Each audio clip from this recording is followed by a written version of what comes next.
I turned my computer. Hi. What's up? Hold on, let's make sure we got everybody. You Can everyone hear us? got Wait for Kimberly. How's everyone feeling this morning? Good. Awesome. So what we're going to do, we'll talk a little bit up front, and then, hey, Justin and Alicia. Good morning. Good morning. We'll talk a little bit up front. We'll mute everyone so everyone can hear us, and then we'll open up the conversation if anybody has anything to say, stories to share, experiences to share. But I definitely want to do a little test. Alicia and Justin are frozen. Can y'all hear us?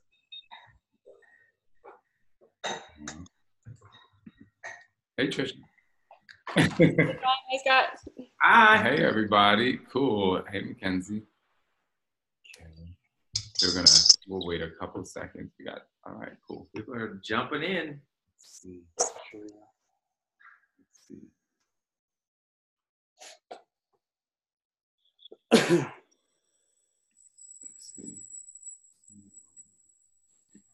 Suzanne, what are you eating there?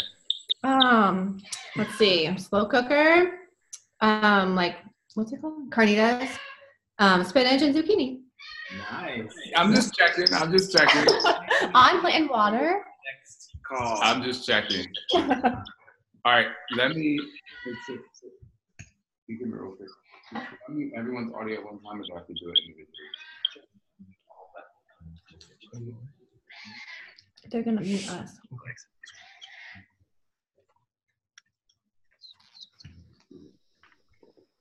At the same time.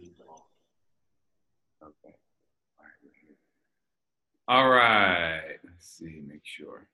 So first of all, Scott and I wanted to jump on and say thank you all so much for, number one, joining Relationship Thrivation. We just wanted to, put something out in the social verse, if you will, to help people that want to thrive in their relationship. And like Scott has said plenty of times, we're not experts or doctors in relationship building. However, because of the struggles we've been through and putting our life out there on social media and meeting a lot of people out there like you who are real people who are open, and I think a lot of people out there not trying to live in this perfect space, but really being transparent with themselves in the relationship and just your life in general to have the wherewithal to say, I am not perfect. Our relationship is not perfect. We do want to change. I think it was a perfect opportunity for us to open up and say, hey, let's do this. It was a little bit outside of our comfort zone because we are new parents. We do run a business. We do travel a lot. And so we have a bunch of different, I don't like the word rules because I actually didn't understand what rules were until I actually met him. But for me, and I don't even like the word compromise, I just like working together, things that we've kind of dealt with so that we could work together to make our relationship thrive. And it's been really interesting. It's been really challenging times that got us to this place right now where we're saying, we're open to share. And then a really funny story, and then I'll let Scott chime in on this, if you will. We would post something on social and people would say like relationship goals or power couples, and it made him cringe and tell me why or tell them why. I think because when people do that, in my opinion, I feel like I'm being put on a pedestal and I'm just like everyone else. I am human. I make mistakes.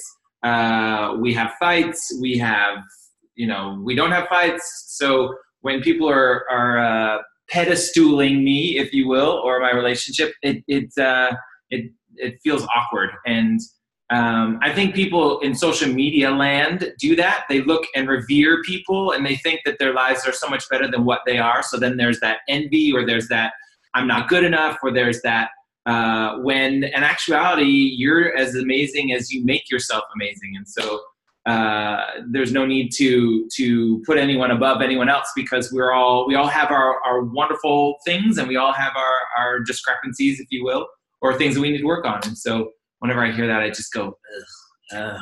I think one of the things that just kind of being transparent, just so you all know, just like a little insight on kind of what we've been through, or, what struggles have you been through that you can talk to us, like give us give us advice, if you will, or open up this type of format and forum for you guys to grow as well. It's really interesting. So Scott and I always talk about, and either you heard this already or you'll hear this. He's from Seattle. I'm from Jersey. I'm from the hood. So like my entire life, the way we spoke around my family was really loud, and it was just that kind of like loud and crazy and aggressive, but it didn't mean anything. It was just how we said, good morning, like what's good? And it would be the same way when we have some sort of disagreement. So when we got together and we met and we started to build our relationship, he would be like, why are you mad? And I'm like, why are you mad, or why are you yelling? And I'm like, oh, no, I'm not mad. Like, I'm just having a good time. And so, but then the flip side of that would be Scott, like super chill. And this part of his personality too, but he'd be super chill. And I'd be like, are you bored? Like, why aren't you talking? And he would get upset because he would say, what do you mean? Like, this is just who I am. And I would do things like, this is so funny, and you may have heard this before, but I would do things like dance before I left the room, like just to get attention. And he would just be like, you don't have to do that. And so, so it was just kind of, that was one thing that we had to work together with on two opposite ends of the spectrums. And then that was the initial thing where I realized, and a lot of people who've read my book know that I come with baggage in a relationship, where I realized there doesn't need to be talking. There doesn't need to be a show. There doesn't need to be, all of the bright lights and the stage in order for a relationship to be thriving. And then the second thing I wanted to talk about that makes us really different is he is 6.5 years older than me. And so, yep, you sure are. I am? Mm-hmm. I know, you robbed the cradle. Mm-hmm. But I married a virgin. I definitely wasn't a virgin. But you got to come correct. If you're going to get an older man, you got to come correct. But anyway, I say all that to say, there's also, he graduated high school in 1990. Yeah, 90. I graduated in 96. Like, the world is changing. And so that was something else that was really different about us. And I had to, it was kind of cool. It was kind of interesting thing, but I had to say to myself sometimes, oh, he does have a little bit more wisdom than me, but he also was really good at saying, this is what you know more about than I do. And so that was another thing that kind of brought us together. I think one of the biggest struggles, which we actually went through last night, which is why I'm not happy we went through this struggle last night, but I'm happy we went through the struggle last night because we are talking to you all today. And this is what I think, this is why we built this program and this course that we're doing right now. Everything that Scott and I go through in terms of communication, it has to be worked through in a way that works for both of us. And so, and I want to let you talk a little bit more after I get done talking. I talk a lot, but what's the word I'm looking for? How you perceive something is your truth until you talk about it and understand that the other person may not have meant it that way. So we were having a conversation with some friends last night. I'm giving factual information in my very Jersey way. And then Scott responded. And so a little bit into the conversation, I was like, are you being defensive? And he was like, no. And he's like, I hate when people say if I'm being defensive, right? And so we go into this whole thing about, and then so, later, like after half an hour, 45 minutes later, we had to talk through why he felt defensive, how I could have approached that differently. And we constantly work on a relationship, and we still have to go through these communication barriers and break them down so that we can become one and go to bed happy. But I would love if you were to chime in on that. Yeah, so if we use the example of last night, because of the way he delivered the words and the words he was saying, I was feeling, personally, I felt attacked. And so, but after I realized, in the moment, I was like, why I thought we were discussing something, and why am I getting this reaction from him? And it took us a little bit to get through it. I'm not gonna lie. It probably, half an hour to an hour later, we actually then said, okay, this is what I meant when I was saying these things, and this is what if I came across a certain way, that wasn't my goal. My goal was to acknowledge what you were saying and support it, and then come in, and next layer on top of that would be to support you in your thoughts and the facts you're bringing to the relationship, or to the conversation. So So, but that, in our opinion, in my opinion, that conversation could have gone completely south. It could have gone, you came for me and I don't understand why, because I was trying to be nice. And he was saying, I didn't come for you, but you were being defensive. And so then we could have gone our separate ways. And it's like, you go to bed unhappy or you go to bed stressed, and then it carries over into the next day. And I will say, how long have we been together? 9 years almost? I will say like 7 years ago, I definitely would have been like, I'm not dealing with this. But last night, I actually walked away from the conversation and I said to myself, I'm like, oh my gosh, like the amount of internal growth I've had in this relationship and putting things like our quote unquote rules to the test really makes, he gets way more stressed out about confrontation than I do. I'm more like, the minute I go into a confrontational state, which I look at as a positive thing, I know if two people continue to communicate, the other side is going to be amazing. And not that everything is about like argument or disagreeing or whatever, but I just think we still utilize these tools that you have learned or you will kind of go through or we bring to light along the way. And when last night, instantly I start getting sweaty, I get cotton mouth, my brain starts functioning because I feel the tension and stress of a potential argument. So I feel like sometimes the air stops connecting into my brain and I shut down. So, but you didn't last night. I was very proud of you. That is growth right there. But that, again, I do it because I want to. I do it because I don't want to go to bed upset. And my intent is always to be supportive and loving of him, of which I'm sure everyone here experiences. I don't think that we are in a relationship, or you guys are in the relationship because you're doing it just because. You're doing it because you love the person and you want to spend time with them and you want to grow together as a couple. And so I feel that for me, and I always say this, but he already knows, he's like, I already know this. I like to start from a base. I like to be like, okay, even though we're fighting or arguing, I still love you. And so we can start from there. And so he's already like, well, that's a given. So we each have different ways that we approach the relationship and the conversations and stuff. But like we mentioned in a couple of these courses, everyone comes with a different journey, and it's about putting that journey together and meshing it, because there are going to be times where it doesn't mesh and we need to put it together, and there are going to be times when it really meshes and it's wonderful. So. Yeah, and one of the other things that was really cool, and then I want to talk this, and then I want to open up because I want to hear about you all. We want to hear about you all. But one of the things that was really cool this week that I learned, I don't know if you all follow me on social, but I was cleaning out my closet because this one right here was like, you need to get rid of all these clothes because I travel a lot, I have a lot of appearances, have a lot of shoes. It's not an obsession, it's a love and a passion.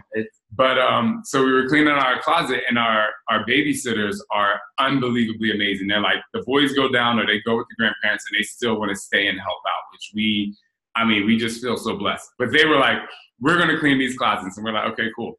But one of the things that I learned in the process of cleaning the closets, one of our babysitters said, what is your love language? And then so we had this long conversation about how to love, how to be loved, what really makes you feel great. And so in this conversation, I learned something this week. She was like, what my love language is not words. Believe it or not, while I love to motivate people, my love language to give is words, to spend time with each other. I'm not sure what it's called because I'm not an expert in it, because I just learned this week, and giving gifts like surprises and things. The way I like to be loved is spend time and then quality time. And it was I forget what it's called, but when it's just random, it's kind of like random acts of kindness. Acts of service, right? So it's receiving gifts, quality time, words of affirmation, acts of service, and physical touch. Those are the 5. Oh, and languages. Physical touch. Trust and believe. It's part of the journey. But I will say that a couple months ago, this is my example, and then again, I want to open it up to everyone. Transform 20 came out, and I'm telling you guys, it was the most stressful, like unbelievably happy but stressful moment, because we started last June in production and development, and went all the way through. And I pulled Scott aside right before the launch, like the actual launch. And I said, I'm really stressed out. You know, I came to you and I was like, oh my gosh, I'm really, really stressed out. I was like, can you please manage this, manage that, help people so that I can like keep a clear head. And so this is, you guys might laugh, but this to me was, this is the most you've ever loved me. And I might get a little emotional. I came downstairs the next morning because I get the boys their breakfast and everything ready because I get up early.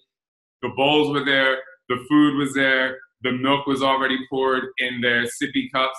And that is like, I know that sounds so silly, but I literally sat in the kitchen and cried because I was like, oh my gosh, he actually listened. And the start of my day was done by this little thing. And so that's why when Mackenzie came to me, I was like, oh my gosh, it's acts of service. It's like, oh my gosh, that was really nice. Thank you. All right. Let's talk about them. Let's talk about So I'm going to unmute. Number one, I like to say, just like we talked about in Relationship Thrivation, even when we're here, we're in the locker room. So you can share things. This is not, you know, I would hope that no one is going to share anything outside of this group, because that's why we closed the group off. At the amount of people we did, we wanted to keep it private so you guys could thrive and maybe thrive together. So I'm going to unmute everyone, and then I'll just, if you can, wait, first of all, raise your hand if you have something to say or you want to talk a little bit. Don't be afraid. We can ask them. All right, there we go. Susanna, go. Hold on, Suzanne. Let me get you. Okay, Susan. Hey, thanks for having us. This is great. And our kids are here too. So it was so funny listening to you guys. Like, I really appreciate, I think part of it being in a relationship, it's so nice to hear what other people are going through, because we just sat here and like nodded, like, Sean, I'm you. And like Justin is Scott. Like, it's just very like interesting how you can draw like parallels and just know that the same struggles that you guys are having, like we have too. Like, I am very like confrontational, I guess, but I'm like, I'm telling you something from a good place in my heart, but it brings out like the worst in him. Yeah. And the worst being just fear, and my first reaction is to turn my back and run when I hear things that are difficult.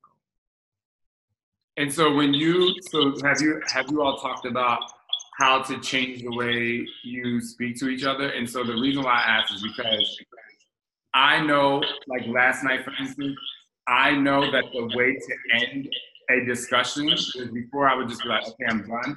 Like, I went and got him some water, I gave him a kiss on the lips, and I know that brings him to a place of like having closure. So have you all have you decided how to either approach the conversation? You know, Scott says, I'm gonna start by saying I love you. I know how to end the conversation. Have you talked about ways in trying to make, you know, less fear happen on the other side?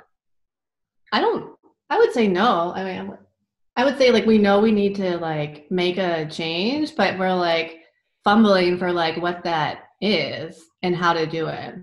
And what would make you feel less fear? I think because that's, you know, it's not the fear, it's how the fear comes in. So what is that thing that triggers the fear?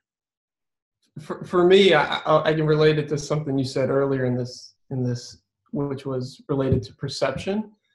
And for me, my perception is a reality, whether it's based in facts or not. So I can create situations in my head about what Suzanne's thinking or what she's feeling or what I should do or what I did wrong, and without even talking to her. And so I've created this perception of what the outcome of an argument's going to be before it even happens. And so it always goes worst case scenario. And I need to work on embracing this idea that my wife is not out to get me, regardless of what I think, and that she does say things that are coming from a place of, let's help each other. And it's just her way of communicating is different than mine. And I have not always been available to accept that and wanted to do it my way. So my twin, I'm seeing you right now. I can speak to the point of, you know, one of the things my dad says is fear is false evidence appearing real. And so our minds are an amazing asset, right? We are able to create so many wonderful things in there. However, with that creation, there are so many things that we can negatively create for a situation. when I hear what you're saying, I think to myself, okay, when I create things in my brain about what I think Sean is actually thinking or wanting to say or discuss, I have learned that instead of taking the assumptions and running with them, my best asset is to stop, calm, and be like, okay, Bae Balls, is this That's what my nickname. That's our nickname. We can discuss that later. I believe you are, the message you're giving me is this. I believe that I'm sensing that you're maybe angry, upset, insert emotion here. Are these assumptions correct?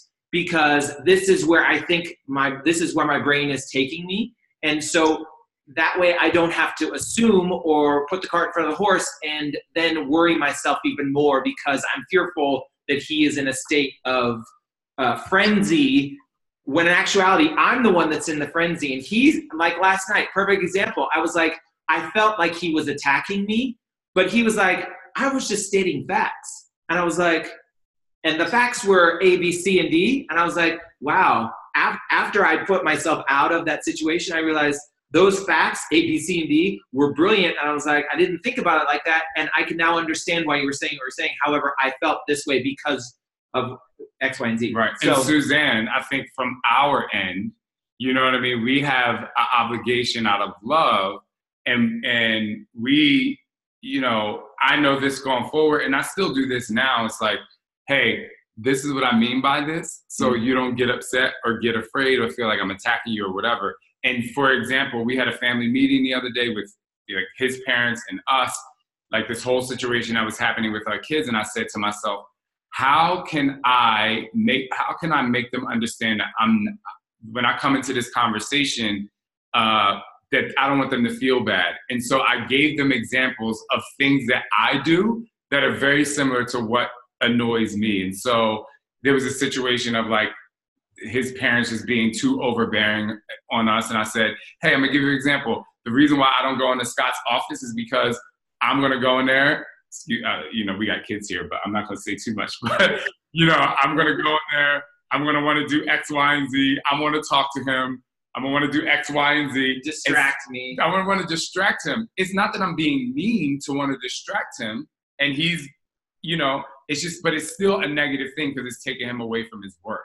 And so when I go to Scott now, it's like, hey, I know this might sound crazy. We also do this thing. I'm talking to you as my husband. Yeah. I'm talking to you as my best friend. Yeah. So we preface these things so that it eliminates some of his fear and be like, you don't have to be afraid. And don't get it twisted. There are times where I'm upset and I'm saying, hey, I'm upset about this because, but that's when he has to go in and do his own work and say, okay, I have to open myself up to listen to this and not turn my back or like, because there be times where he's like, oh my God, the relationship is over. And there's never once in our relationship that I ever said, I never thought about leaving him ever, right? But he would be like, oh my God, the relationship's over. I'm going to have to buy a new house. And I'm like, where did that come from, Because that's my brain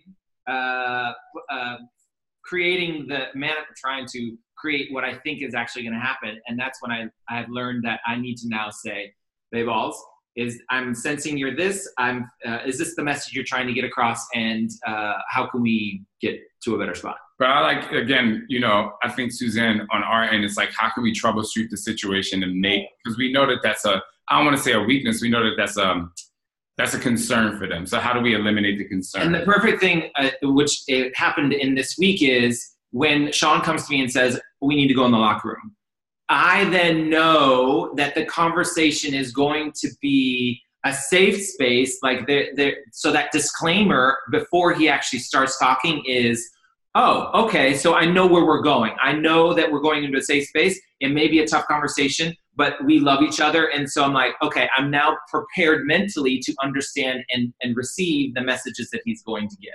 And know that if he does give a message in a tone or whatever, I know that he's not coming for me, if you will. It's purely because he's passionate because we're in the locker room. And so in the locker room for us is the safe space. So, do you have anything else to say? Because I have a homework assignment for you guys. No, go ahead. Yeah, so my thing is, when the kids go down for a nap or you get a free time, role play the situation. So, hopefully today's a good day. And so just role play the situation and so see if that works for the other person. Because there's nothing like actually trying something out when you're both in a good space. And then so when it comes to that, like some people have safe words, you know, all this stuff, but try it out and see how it works out for you guys. Okay, awesome. Cool. Yeah, thank you for walking Thank you. through that. Yeah. Of course. Anyone else? Question, comment, concern, financial issue? Did everyone, to give a topic to discuss, how did being in the locker room work for everyone this week? Because that was one of the topics. Do people understand, A, the locker room, and B, were you able to go into the locker room? Who wants to talk? Because I have to unmute you. Justin, Alicia? I see a lot of moving. You want to talk? Hold on. Unmute. Okay. Hold on. Why is this not working? Who's that? Can you hear us? Yes. Who's that talking? Yeah. Hold on. When we did the first module, like Justin and I's relationship is extremely open and transparent, but we had so much that apparently we didn't say to each other that we got out. So it was extremely, extremely helpful Wow, for us. that's cool. And we actually, it was nice to push the kids away, you know, for 10 minutes, to be like, this is our time. Yeah. Let us have our moment. No, and to actually physically write it down on paper was free. It was liberating. Oh, wow. That's So it amazing. was nice. Yeah. Good. So you're ready for the next course? You're ready to work You're for ready. next week? So do you feel that We are. do you feel that maybe next time you have a discussion or need to have a discussion, you feel free enough to say, hey, can we go back in the locker room? Last night. Yeah, We did it last night, actually. Yeah. Oh, nice. for sure. She was stressing. Yeah, she was stressing and standing in the kitchen staring at her phone, and that's usually the sign that something's wrong. Yeah. I just flat out looked at her. I was like, all right, locker room, let's go. Oh, cool. It worked. How did you Cool. feel when he said that? How did you feel when he noticed that you were stressed? How did you feel?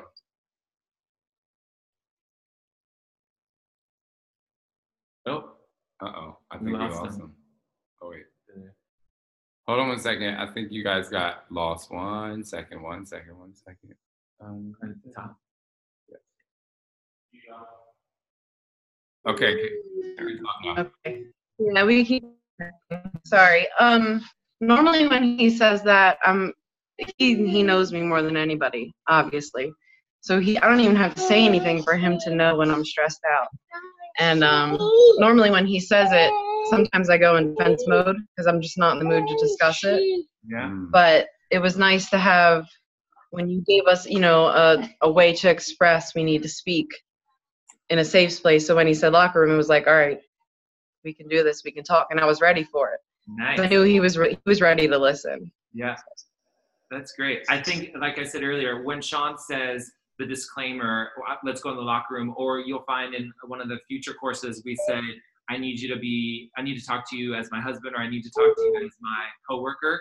That literally, I feel like this weight comes off my shoulders that and I now know what he's saying or how he's going to come at me. And I don't mean that in a bad way, how he's going to address me, what we're going to talk about. And it comforts me in a way that I feel like I'm even more open to receive the information that he's wanting to give me. So for me, it's helpful. Yeah, because we need to talk can be pretty scary when someone just says, hey, we need to talk. You know what I mean? You don't know what you're going into. So Yes. Yeah, and it's like getting that text message from a friend that's like, we need to talk. Then you're like, about what? I like What all of happened? my friends What's know. going on? Right. And I do it now. If I have to talk to a friend, Mhm. if I have to talk to someone and say, hey, I have to talk to you about the event next week. I have to talk to you about coming to your house. Not like, we need to talk. Because then you're like, because then they go like, well, for me, I go like this. I'm like, uh-oh, what do we need to talk about? right? And so that's what happens. So cool. Yeah. Anyone else? I did see. I saw nodding. I in saw the head over Kylie here. nodding her head at some point, and I would love to. I know you're smiling now, but I'm going to unmute you because. Hold on 1 second. Okay, I think you're good. Hear us? Yes. Hello. Hi. So I feel like I like the idea of I want to talk to you as a coworker, or I want to talk to you as my spouse, because oftentimes, like, we own our own photography business, and so sometimes there's stuff we need to talk about, and I come off as attacking him, I guess, maybe perhaps in the way that I'm saying things. I don't know, is that how you feel? Yeah, well, it's like if there's something that needs to be addressed, I don't know what realm we're talking in. Yeah. And so that addressing, like, hey, I want to talk to you as a coworker real quick is a good idea. I like that. I think that might be course 3 or 4, but we actually talk about how the beauty of prefacing the conversation with, you know, what hat we're wearing when we're having this conversation, especially if you work together, because as you said, there can be some confusion and misinterpretation because of either the language, the delivery, or the intent. And I think in that course, or which course, we talk about that, and then, but it also opens up, it frees up the stress that happened in the conversation. But then also the thing that opened up when we were going through that in our relationship was, okay, we literally have to stop working at a certain time. Yeah. You know, unless it's an emergency. So we have a rule, which you'll learn about, that we rule. I say rule because I hate rule, but we have a rule of when we stop working, and it's family time. And if you have to go into a work situation, and there's a lot of times where he says, I have to get this done or I'm going to be stressed. And so, but then it'll still prompt me to say, like, if something happened right now and like the person didn't get it tomorrow, or is somebody going to like be upset? And if he says no, I'm like, okay, so then you don't have to do it now. We can have family time. And then he might be like, oh, okay. And then I find myself doing the same thing, and then I have to fix myself, you know? So like talking to each other in these different roles. For me, the best time for me to talk to him is actually as my best friend, because so I'm gonna tell you the funny things we have, and obviously you'll hear this in that course or that module. It's husband, spouse, best friend, coworker, and then boss. Because sometimes I'm his boss, right? And so sometimes I might come across a certain way, but if he knows I'm coming across as I'm the owner of this company, I'm like, this is where I'm at right now. Then he's like, okay, like, you've been doing this for 20 years. Like, you've been doing this before you met me. Like, your wisdom is coming out, you know? And the flip side, the reason why I like best friend the best is because when he's my best friend, I accept every ounce of wisdom that he has, even if it makes me feel, quote unquote, less than, because I'm like, I am younger. He does have more experience in this area. And so then I don't feel like my spouse is trying to be better than me. It's like, he knows, like, he played professional soccer for 6 years. He moved around the country. He did all these things. And then his life experiences that I know, I focus more on that than this guy trying to tell me what he knows or tell me what to do, you know? So I think you will really find that helpful. And it's not super easy, but it'll be helpful. Yeah. Anything else you would like to add? You guys are look like such nice people. Well, we certainly enjoyed the module the other night because we hadn't had like a deep conversation like that in a while, and even though there was a 5-minute break in each video, we ended up talking for a good hour. Oh, good. Wow. That makes me happy, because I feel that when communication happens, things can grow, if you will. So yeah, it's good. A big thing with us, I feel like, is just talking about things. I like to talk about things like right away if like something makes me upset, and he doesn't. And so I feel like this week there's been 2 times actually where we've been able to like take a pause and then we talk about it, and I feel like it helped both. I don't know, it helped me feel better. Stress has been lifted this week. Yeah. For sure. Nice. Good. Yeah. It's good to hear. And the reason why we don't just let each module happen right after each other is because we want you to put into action the things that you learn. Because if it was just like, you watch this today, you watch this tomorrow, then, we want things like that to happen where you have to be like, okay, let's go in the locker room. Like, focus on that one thing now. And then as we go throughout the weeks, you'll see that more things come up and it'll happen. But thank you. I'm so happy you guys liked it because, full disclosure, when we wanted to develop this, we were like, all right, here we go. We're putting our life out there, and we hope that it helps people. So, and the funny thing is when we put it together, I was very confident, and I thought, okay, this is going to be really helpful. And then when people actually started signing up, and I saw your videos and your faces, I thought, oh, this may backfire because while we know what works for us, it may not work for everyone, and that was my instant fear. But it's nice to hear that. But I think just from hearing everyone so far, the base, the foundation of where relationships, a lot of time, at least so far, where you need to find balance, it starts with communication, and then it goes into how you communicate, and then it goes into how you perceive the message. So I think we're on a good path here. And thank you guys. I'm so excited for tomorrow when you guys get the next module. All right, I'm going to head over to Kimberly because, Kimberly, I'm just going to share this about one of the reasons why I want to do this. Kimberly is actually what's the word I'm looking for? Was kind of like a major motivator or Kickstarter for me to tell Scott, like, this is something we should do, because she shared something with her and her spouse. And then I just agreed I was like, I need to talk to you guys on, I think it was a Sunday.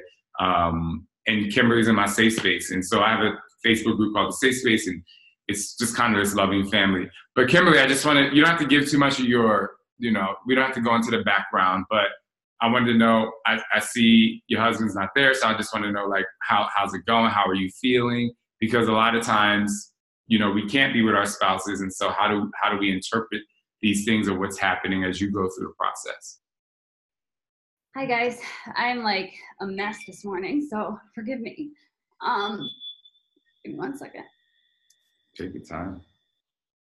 So I have been married 10 years, and as of November, I found out that my husband was talking to another woman. So it was like a month after our 10-year anniversary, and I have 2 kids. So I actually wasn't even emotional until Sean started talking about that, because he helped us so much. But obviously we're still struggling. I'm gonna get it together, I promise. We had a really rough road of just a lot of struggle. We did IVF, and it really wore on us. And it clicked for me when I watched the modules. I did this because I was like, even though we're not together right now, we are trying, for the sake of our kids, to, I guess, coexist, if you will. We are not technically, I guess, together, but we are trying to spend as much time as a family as we can. We went to Florida together as a family for our kids. But I did this because, I need to learn. I have so much to learn. Obviously, I did something wrong. I know it's not my fault, but I am not one to say, my husband spoke to another woman and things happened and that's on him, because I am a firm believer in it's a two-way street. And if that happens, then I failed in some way. And so I did this because I just am desperate to try to figure out how I can fix this, fix my family. And it clicked for me when I was watching the module, because I realized we didn't have conversations and we didn't have a locker room, and we, the whole ride or die thing, everything that we went through, IVF and miscarriages and struggles, we really went the other direction, and our communication really is, I think, what failed us.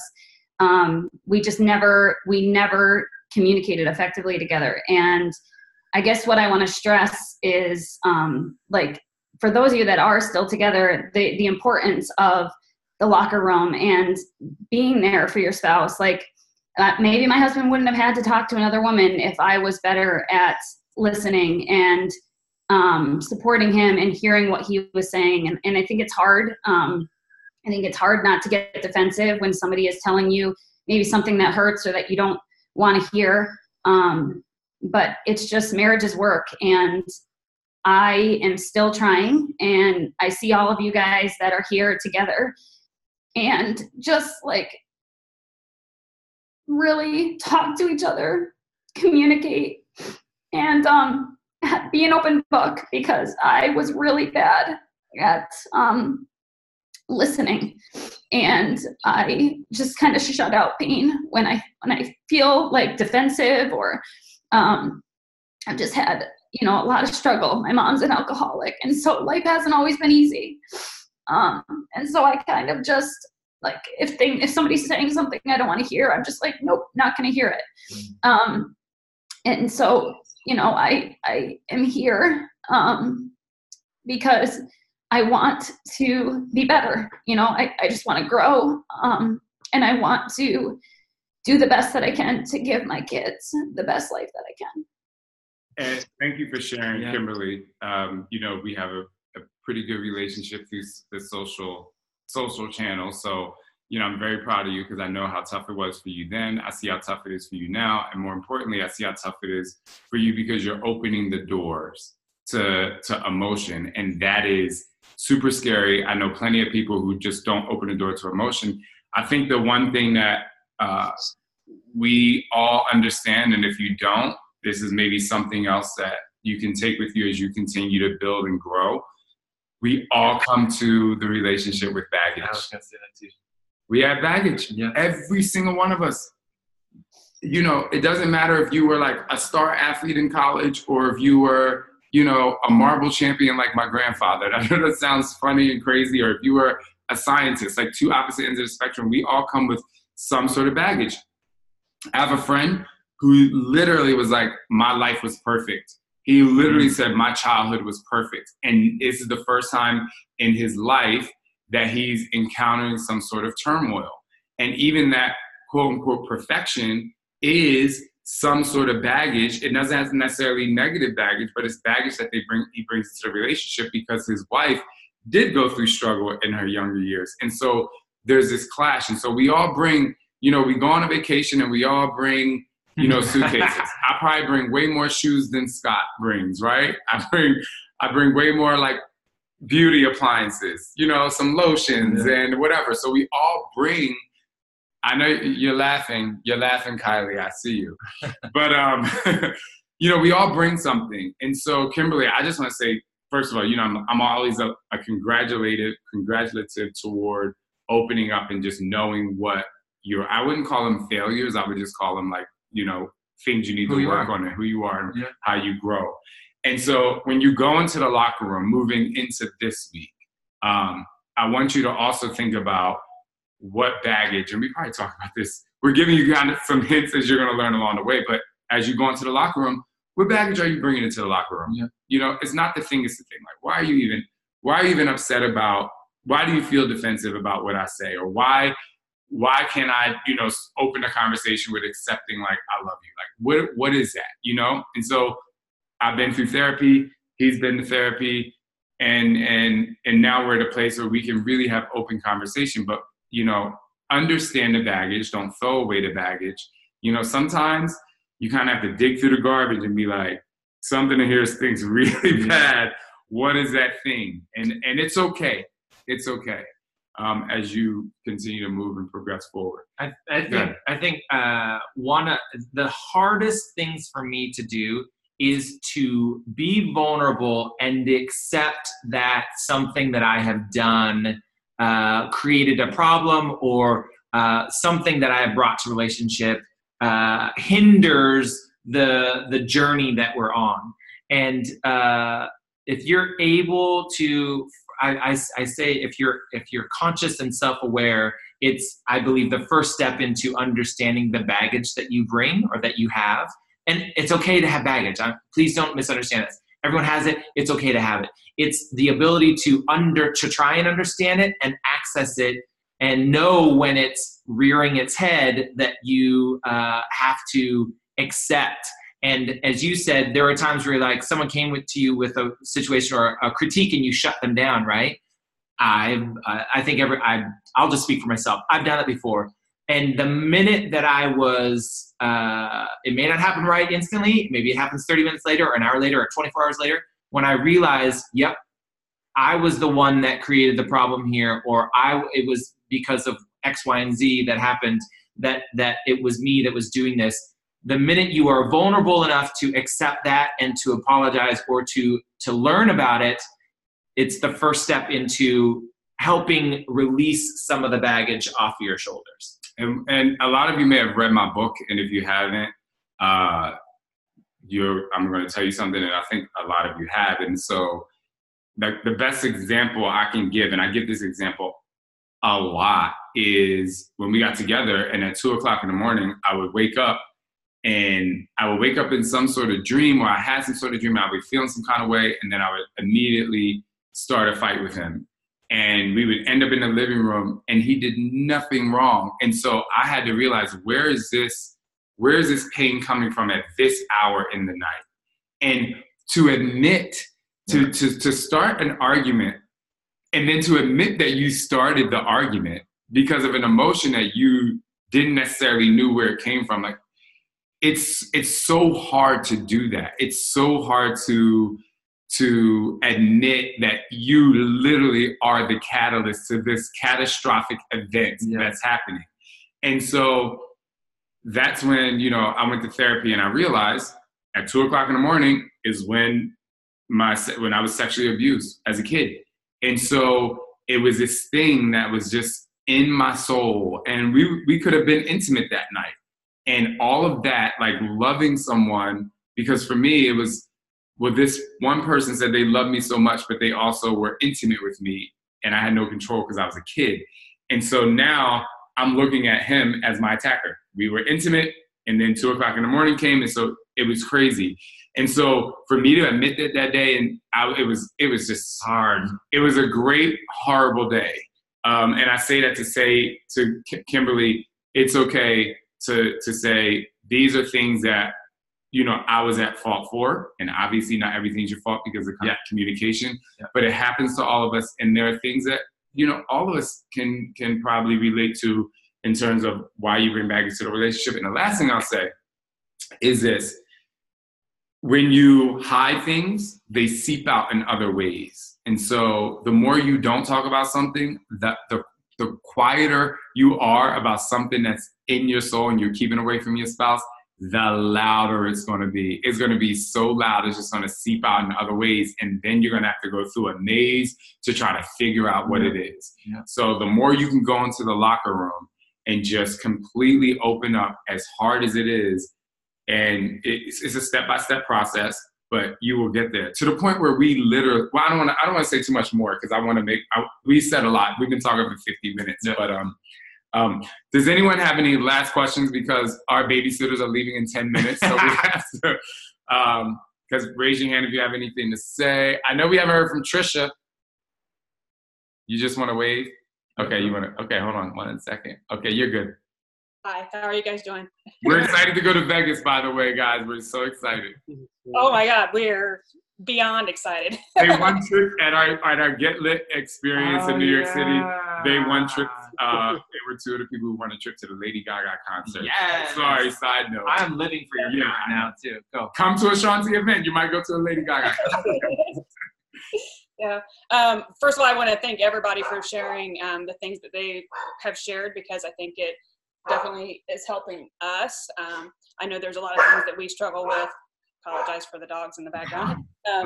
There are a lot of things that we struggle with that everybody else is. So it's kind of nice, not nice, but to know that you're not alone. You're not alone.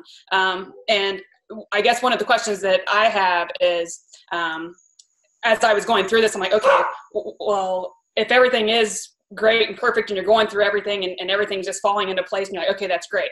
But what happens, because I think a lot of the people that are in here, and maybe I'm speaking outside of what I should, but if you're in here, it's probably because you need some sort of help. You need some sort of guidance to get to where you really want to be. And I think that everybody does want that, right? Because obviously if you're in the relationship and you're still there, you're wanting to try to make it better. So what happens when you get to those places where it's harder to get through to the next step, when you're like, especially from a communication standpoint? So you're supposed to be open, you're supposed to communicate, you're supposed to accept the things that are being said to you and reciprocate and be kind to each other and all that. What happens when that breaks down and it is tough to get through whatever struggle it is that you're working on? So that's when you start to utilize some of the tools. It's like, you can say I'm going into the locker room and someone can still get mad. You can say I'm talking to you as my best friend and somebody's still going to be pissed off. And at that point, it's like, it's not the thing, it's the thing. I was going to say the same thing. Yeah. It's not what you're talking about. If there's still emotion behind it, it's not that you didn't put the toilet seat down or put the toilet seat up. That's not it. It's that we haven't had sex in 3 weeks and I need to have intimacy, right? And that's just kind of an elementary thing, but that's when you have to literally both say to each other, where clearly it's not the thing, right? So what is it? And how deep does the emotion go, right? And that's when what I was just talking about before. I'm starting this argument. The daytimes are great. I'm starting this argument at night, and I realized, and it didn't happen at night. It didn't happen in a week and a half. It didn't happen right away. I think it was maybe 6 months to 9 months to a year that this was happening. And he didn't understand why, and I didn't either. And we didn't know what was going on. But I think that the thing is, when this was happening, I was always honest with myself. And so when it starts to break down at that point, you at that point have to be honest with yourself, which is, why am I having this conversation and what kind of energy am I bringing to this conversation? Because at somebody, the worst thing to do, they had a movie called Is a Thin Line Between Love and Hate, and it is. And it's literally someone being like, you be in this super argument, and it's literally one person being like, I'm so sorry. Like, yes, I'm so sorry. And as hard as it is to say sorry or to admit fault, you admitting the fault is going to make somebody feel better, and in turn, it will break the ice. And so you have to be strong enough, and I think you have it on your arm, conquer your mind. That's right. You have it on your body. You have to be strong enough to say, I have to conquer my mind and be like, I have to break this wall down. So what is it really? Because it's not what we're talking about. Right. So the next time you get into that situation, it's not the thing, it's the thing. So what is the thing that we're actually talking about? And then last but not least, I'll say, when you really get into that place where the argument is like bad or it's breaking, how can we be on the same side? Soft on the person, hard on the problem. Because the problem is this: if we're fighting, it's like, we're fighting. Let's fight the fight. You know what I mean? Don't fight each other, fight the fight. Yeah. And so I think there's a little tools that will help along the way when some of these other tools aren't necessarily working. Okay. All right. Perfect. Yeah. Because I think I could talk your guys' ears off forever, but we've been together for 16 years, and we have a lot of baggage from before, but we've also gathered a lot of baggage over the 16 years of things that we've had to go through. And the fact that we have gone through all of those things and have endured some of the stuff that we've had to, it really says something. So I know that that we can get to that place, because I do. And even, I know you say you don't like to be put up on the pedestal, but I know everybody does look at you and they're like, oh my God, I want that. I want to be able to look at that other person and be like, oh yeah, this is us, and that's it. You know what I mean? So I thank you guys for doing this. Well, I would say that's very nice. I think that there are people, not to turn it back around to you, but you're together for 16 years, and it's like, we want that, right? So I always say, we're humans and we make mistakes and we do wonderful things, but we also are normal people. And so that's why we wanted to do this, and we wanted to communicate with you guys on a personal level, because we want you to see that we are just like you guys and go through different things. The second thing I wanted to say is, metaphorically speaking, Sean and I cleaned our closet 2 days ago. So in 7 years, 9 years, it'll be 9 years, we had a closet full of crap, right? And so to go with your point, even though we may look like we have a wonderful relationship, and I believe we do, we still, like you said, we buy baggage and trinkets and things, and now our house is cluttered. And so we need to get rid of the clutter so we can go back to the base of our relationship, which is who we are, which segues nicely into what you will be doing next week, which is about learning how to make time for each other.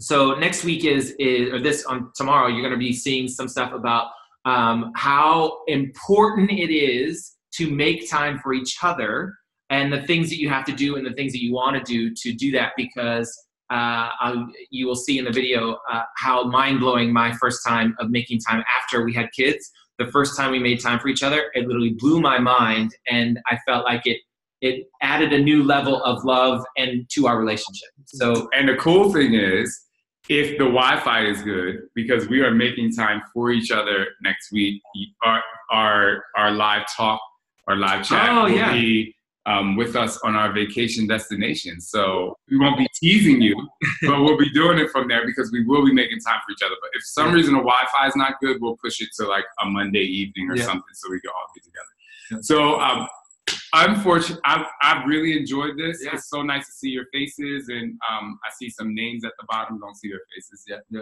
But it's been really nice to just connect with you guys as best we can through the screen, and just keep plugging away, keep going through your closet, cleaning out the closet, and communicating in the best way that you know how. And we will obviously be communicating with you through the Facebook group, and the more interactive you can be, the better, just because it helps communicate more. And it, obviously hearing other people share some of their stories probably makes you feel a little bit better and not feeling alone. Yeah. And over the course of the week, if you have questions, write them down, because we will hopefully be able to address some of them on Sunday. What's day? Saturday or Monday, depending on Wi-Fi. Yeah. So, all right. Thanks for your time, everyone. Have a good day. We appreciate your candor, and we'll see you soon. Bye, guys. Bye.